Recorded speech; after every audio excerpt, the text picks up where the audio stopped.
Are you knowingly grief shaming? It can happen to anyone. We sometimes say things and our intent is to be encouraging, but it actually produces shame. So what is grief shaming? Well, it's kind of a trendy thing right now that people are talking about. But shame is not new, and obviously grief is not new. But we don't talk about grief enough. We don't talk about how to process grief. And what's most important when we're thinking about this grief shaming is not to shame you that you've said something wrong to someone in grief, right? But it is to understand how our words land with someone. So grief shaming is when you are minimizing, criticizing, judging how someone is grieving. And maybe you are trying to encourage them to process that grief and find joy in their life, which I do throughout my YouTube channel. But maybe it lands and causes shame. And so let's be careful. We're going to talk about examples of grief shaming, how that might land for someone, and how you can speak differently. I'm Christy Bundukumara. I am an expert in grief. More than just my professional credentials, I am a psychiatric nurse practitioner with over 20 years of clinical experience, but I have experienced intense grief. I would even call it traumatic grief. Grief that changes you to the bone, to the core.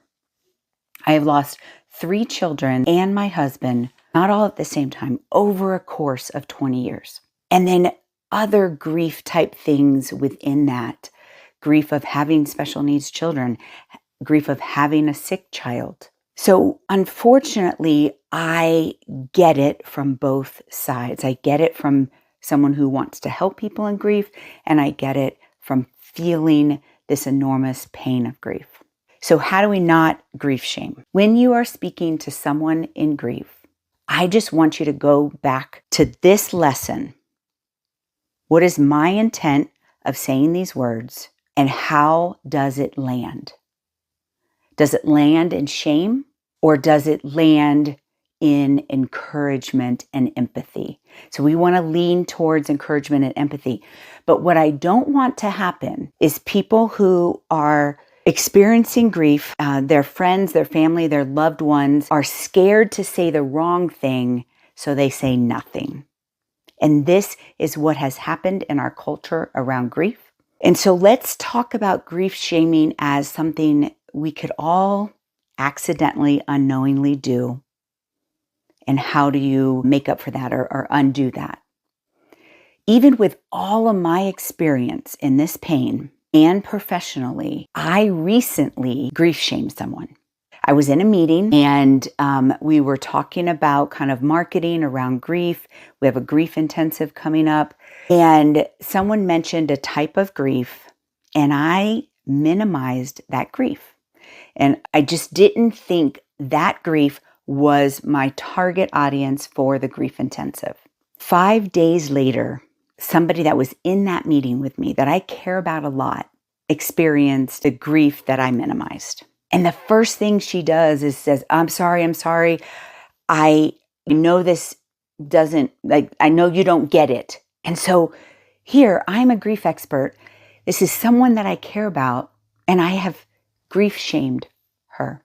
I made sure I apologized, but then I also came back several days later publicly within that same group meeting and apologized publicly because I saw her pain. I was empathetic to her pain, and her pain was real. And by minimizing that type of grief, I created shame in someone that I love. But I don't want you to not say anything because you're afraid of hurting someone's feelings or afraid of shaming them. I have received statements that cause shame in me. I have heard stories of statements that have caused shame in people. And this is something we don't talk about, but I've also shamed myself in how I should be showing up in this grief process. So when we think about grief shaming, I want you to go back, and I'm going to reference this over and over again. What is your intent in speaking, And how is that landing? And let's look at it as a continuum, that we are trying to be encouraging and empathetic. But one of the things that I talk about a lot in my grief teaching is that because no one knows what to say, people don't say anything at all. And many people get stuck in their grief, and especially intense traumatic grief, they get stuck, or they just stuff it and they get this cumulative grief their entire life, and it's coming out in other ways, manifesting in other mental health type things, depression, anxiety, and it can even manifest in physical type symptoms. So we want to keep speaking, but we want to speak with again, intent results, intent, encouragement, and empathy, but also that encouragement to move in their grief. And that does not mean move on, but it does mean to move. And we'll talk about that over and over. I've heard multiple stories. And again, I've shared that I have unfortunately made someone feel shame in their grief. So let's go over some examples. And these are obviously not exhaustive. That's why I want you to always go back to what is your intent in speaking and how to make it empathetic but encouraging. A statement like, "You should have seen this coming." If you guys follow my story, you know that my son Reggie had 10 years of medical trauma, multiple hospitalizations. I should have seen it coming, but I didn't. I never considered grief. I'd never considered death. I was grieving the loss of his abilities constantly. It was 10 years of grief. And I think we special needs moms, caretakers are kind of given this statement like, you knew this was coming. And even in hospice situations, there might be some anticipatory grief and knowing it's coming, but it doesn't take away the pain of the actual grief. And when I tell my story, every single one of my deaths of my children were very different, and my husband. The grief was different, but they were all extremely painful. And so it doesn't matter if you saw it coming. You should have asked more questions at the hospital. I think recently I've been speaking to someone who lost their 3-year-old son at the hospital from a hospital mistake. And she's actually self-shaming. None of us around her, no one that cares for her, would say something like that out loud. But what about how you're self-shaming? How you're putting blame on yourself in that grief process. And this is why I always refer back to the mentally strong method and separating your grief from the other things, the negative self-talk, the injustice. So self-shaming is a real thing. How could you not know your daughter was struggling with addiction or your daughter was struggling with suicidal thoughts? I'll tell you, so many times in those two scenarios, when someone dies of addiction or they die by suicide, there's an additional guilt shaming that occurs for the person grieving and the people around them, or at least there's a perceived. So never, ever blame the griever. Minimizing.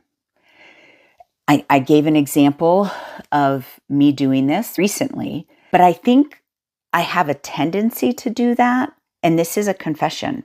The intensity and traumatic grief that I've experienced, I kind of feel, I unconsciously maybe judge grief. And this is not good. This is what has caused our culture to shut down and not process grief. We should learn how to grieve the first time we lose a pet as a child. And each loss, we learn how to grieve more. And I've seen that in my own story. But what happens is grief, because we don't actually process it, we're accumulating it. So don't minimize. But again, going back to what is your intent? To be empathetic and encouraging. So we also don't want to allow people to catastrophize all grief as something that's going to ruin their life, right? So this is the dichotomy, like being able to speak and encourage people to move in their grief without minimizing. For example, grandparents. We all know that our grandparents will likely pass, and they've lived a nice life, and maybe there's lots of positives around their life story, and their death should be kind of part of the cycle of life and known. And we often minimize that grief because it's quote unquote normal grief, right? We'll all experience that type of grief. But grief changes you. Every grief changes you a little bit. Before I knew I was going to be a grief expert, I was in my early 20s and my grandmother was diagnosed with cancer.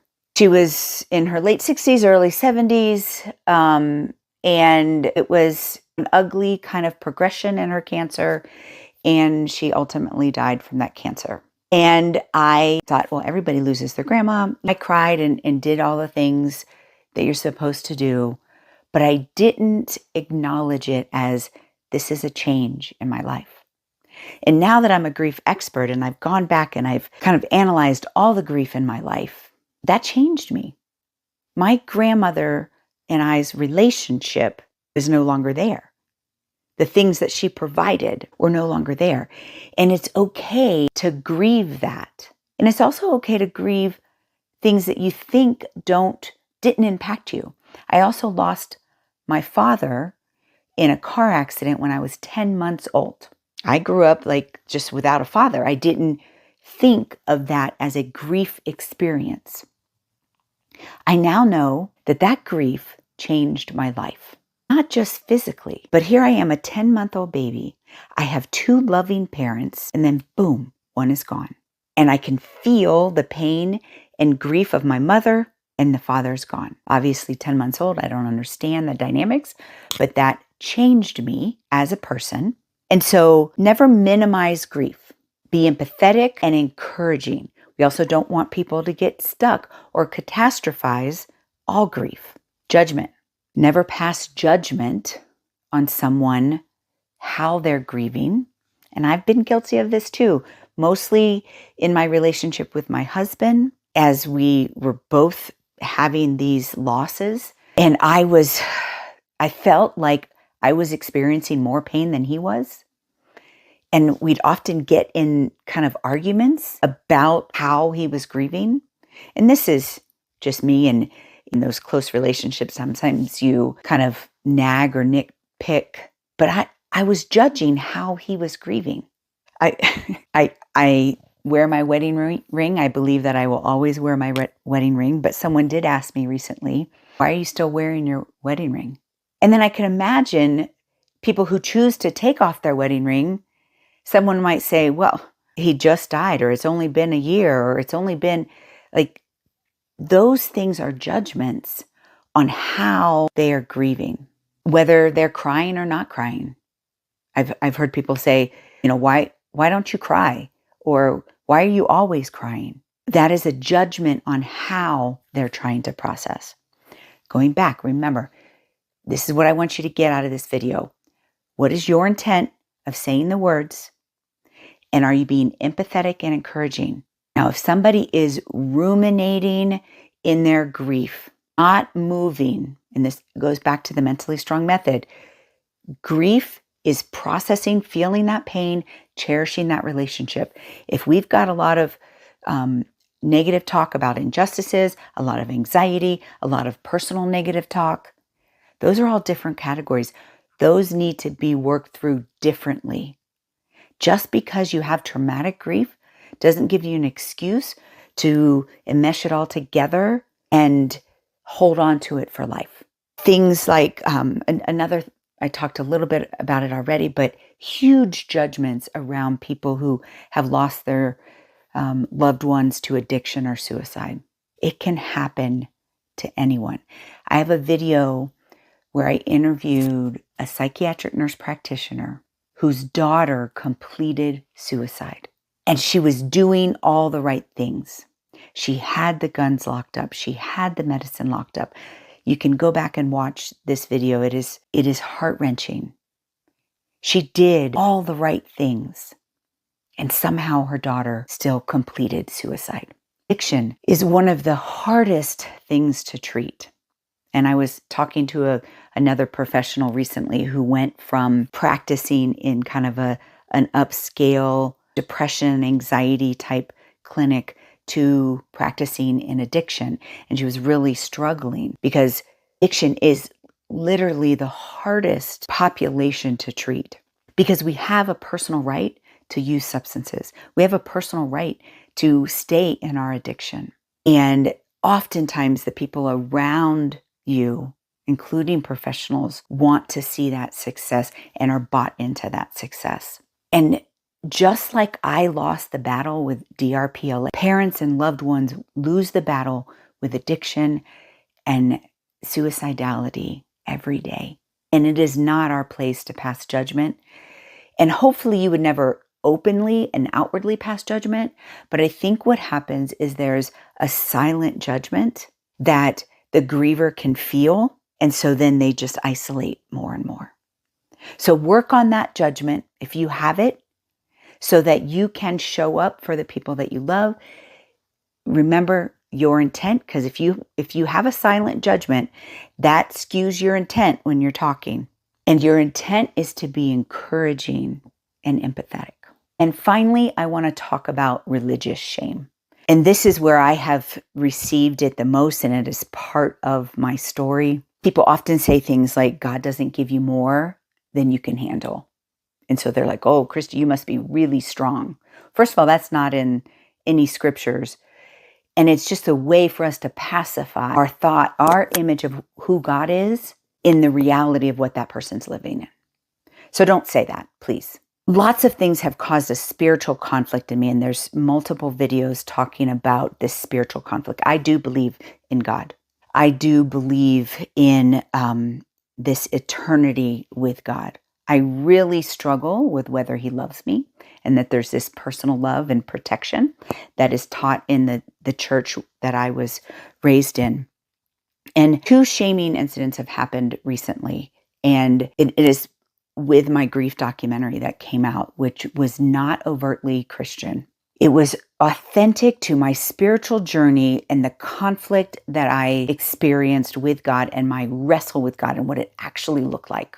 And my very, very dear friend that I respect as probably the most authentic Christian that I know, after seeing the documentary, she said, that's not the way of Jesus. And I know she loves me. I know she is empathetic to the pain that I'm experiencing. I didn't take that as a scar to our relationship, but it was judgment on my grief and my grief journey. And it did create some shame. And then I shared the documentary with a pastor friend of mine, and I kind of knew there was going to be a little bit of that, but there was a lot.